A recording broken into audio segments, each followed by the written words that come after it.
Alessandra De Rossi ibinahagi ang pagsubok na pinagdaanan niya na may kinalaman sa pera.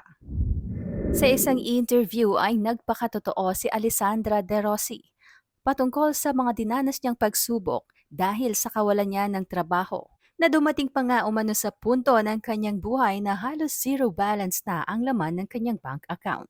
Kinikilala nga si Alessandra De Rossi bilang isa sa pinakamagagaling na artista ng kanyang henerasyon.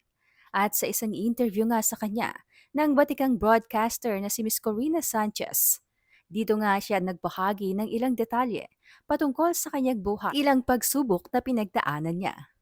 Kwento ni Alessandra kay Corina, dumating sa punto ng kanyang buhay. Pagdating sa usaping pera, dala ng kawalan ng trabaho, na kahit umano may mga proyektong inaalok sa kanya noong kabataan niya, ay hindi naman niya umano lahat tinatanggap. At ito nga aniya ang naging dahilan para maubusan siya ng pera dahil wala na ngang pumapasok sa kanyang mga bank accounts. Nasa edad 23 pa lamang siya noon at mayroong hinuhulugang bahay na nagkakahalaga ng 150,000 buwan-buwan. Kuwento ni Alessandra, nagdasal umano siya ng taimtim upang malampasan ang financial crisis na nararanasan. Kinabukasan nga, nabigyan naman siya ng bagong project. Dagdag pa ni Alessandra na ulit ang ganitong pagsubok sa kanya noong kasagsagan ng pandemya.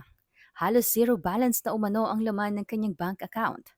Sa interview nga sa kanya sa TV5's Usapang Real Life, kanya ring inamin ang epekto ng pandemya sa kanya bilang isang artista.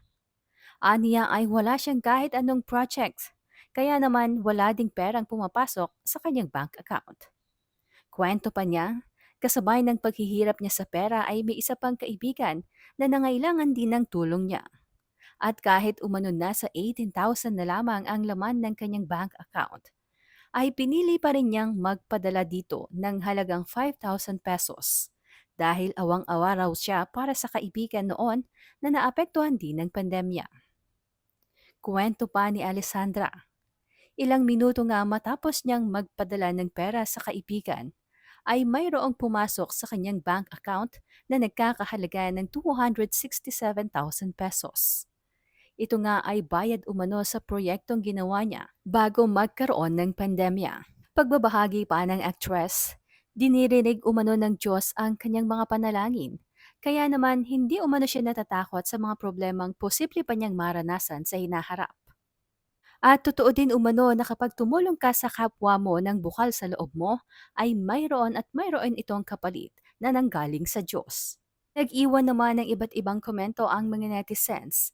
Ayon sa isa, normal pong pinagdadaanan ang kawalan ng trabaho. Minsan, short sa panggastos at napakasarap sa pakiramdam pag nalagpasan natin ang mga ganitong pagsubok sa buhay at muling makabangon. Dagdag naman ng isa, ang hirap talaga pag dumadaan ka sa ganyang situation. Stressing. Hindi ka nag-iisa. Marami tayo. Kasama yan sa buhay. Komento rin ng isa. Hindi ka nag-iisa. Mas lamang ka pa sa amin mga mahihirap. Kami, araw-araw naming problema yan. Malalampasan mo din yan. At lahat ng problema dumadaan lang. Basta ba matuto tayong mag-budget. Ayon naman sa isa, pasalamat tayo sa Panginoon kapag nararanasan natin ang mga pagsubok at di tayo pinababayaan. Basta magtiwala lang tayo at manalig na nandyan lang siya sa ating tabi at inaalalayan tayo sa ating kahirapan upang ating mapagtagumpayan ang lahat. Balang araw, sisikat ang isang bagong umaga. Nagpaalala naman ang isang netizen patungkol sa pagsisinop ng sinasahod. Niya, kung merong isinuksok, merong madudukot kung kaya't sa susunod, kapag kumita kayo ulit, pahalagahan nyo ang bawat sentimo na inyong kinita sa trabaho at sikaping makapagtabi ng kahit na papaano. Pinaghahandaan natin ang bukas.